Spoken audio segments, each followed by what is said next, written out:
Running enterprise-tier AI models locally requires serious capital.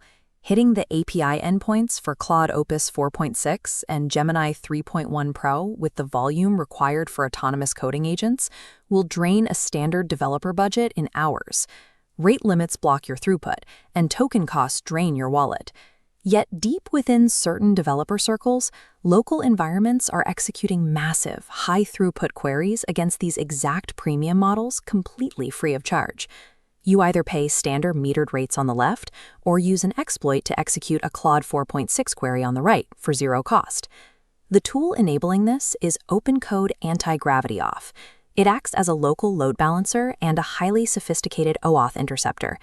Instead of routing your code generation prompts through public, paid API gateways, the plugin intercepts your personal consumer Google credentials. It then uses those credentials to reroute your opencode traffic directly into Google's internal IDE endpoints. By stripping away the standard API gateway, a rigid, expensive pricing barrier becomes a flexible routing problem. You bypass the billing department entirely by posing as a standard Google IDE user. Normally, your opencode client formats a request and fires it directly at a metered API endpoint. The proxy intercepts this outbound network request. It takes your local CLI payload and wraps it inside a Google IDE OAuth token. This graph shows the topology of this detour. A request originates on the local machine, masks itself with the OAuth token, and entirely bypasses the standard API gateway. Disguised as native IDE traffic, the request penetrates the internal Antigravity backend infrastructure. To the server, it looks identical to a human typing in Google's cloud editor, granting unmetered access to the models. Redirecting a single, isolated network payload is trivial. Any basic script can alter a request header. The real issue occurs when you run autonomous agents. A high-throughput task generates massive request volume, which inevitably hits a hard rate limit. The data flow instantly bottlenecks against an impenetrable barrier. The true engineering challenge here is state management. You have to maintain a high-throughput, stateful LLM context window across multiple rotating identity tokens without dropping the conversation history. Bypassing rate limits at an enterprise scale means solving a complex, distributed state problem entirely on your local machine. To maintain continuous uptime, the proxy distributes requests across entirely separate internal Google infrastructures. We can see exactly how this traffic flow is controlled in the configuration blocks. By explicitly defining the provider and model schemas, the plugin maps out the routing moles. The system aggressively aggregates two distinct resource pools, the Antigravity IDE pool and the Gemini CLI pool. This diagram shows the dual pool routing logic. Incoming traffic reaches a central logic gate, where the proxy evaluates the target model before deciding which internal service to exploit. The first routing rule is rigid. Any request targeting a Claude model or requiring image generation is shunted exclusively down the path into the Antigravity pool. The second rule handles explicit overrides. Requests tagged with CLI first are routed away from Antigravity and sent directly to the secondary Gemini CLI pool. If an active pool hits a rate limit and returns a 429 error, the automated failover logic instantly shunts the block traffic into the secondary pool to keep the agent running. By chaining these two technically independent Google services together, the proxy creates a highly resilient unified cluster, maximizing the extraction of free compute. When both pools run dry on a single identity, the system pivots to multi-account token rotation. You feed the configuration a local array of independent Google accounts. As the capacity of one account degrades, the load balancer cycles to the next fresh token in the array.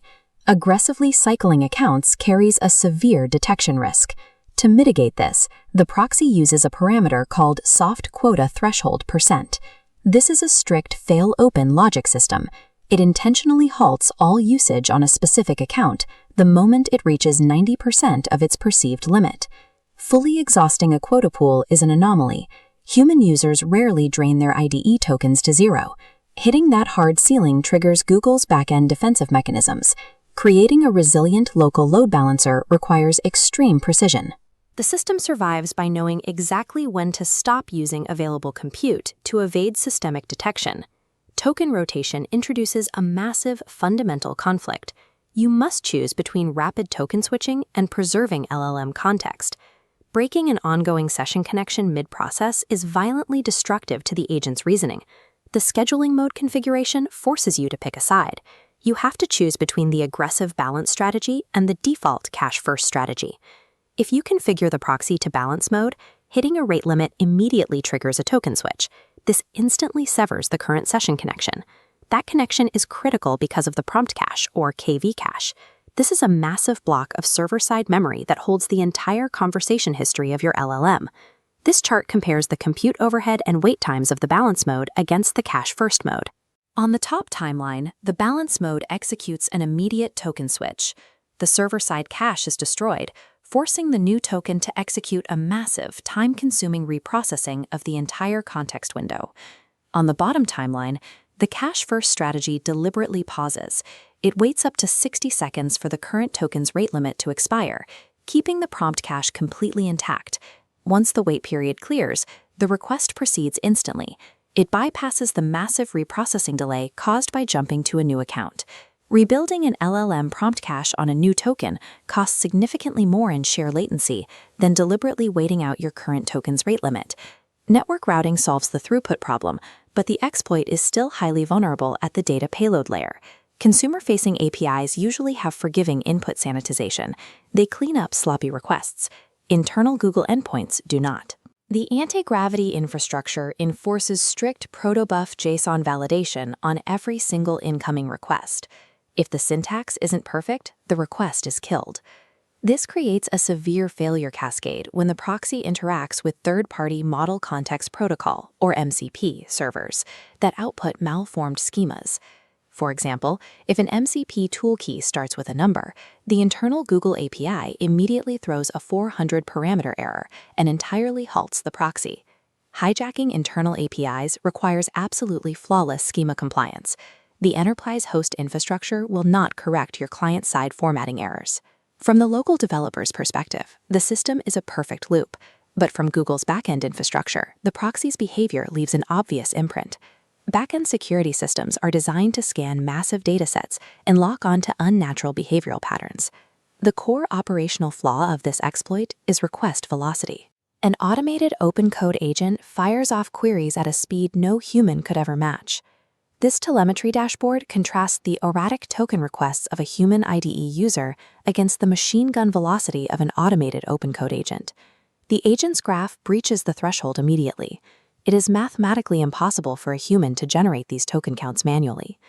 This behavioral discrepancy attaches a permanent, undeniable anomaly signature directly to your personal OAuth identity. The proxy successfully fools the initial rate limit gateway, but it completely fails the behavioral telemetry analysis. Google does not send an email when it detects this telemetry anomaly. It deploys an automated defensive response, the shadow ban. Using this repository on a personal or production account carries an extreme risk of your Google account being permanently shadow banned. The mechanics of a shadow ban are insidious. Rather than issuing a standard 403 permission error that tells you you're blocked, the infrastructure silently drops your OAuth token's priority. Your connection is severed from the source without a sound.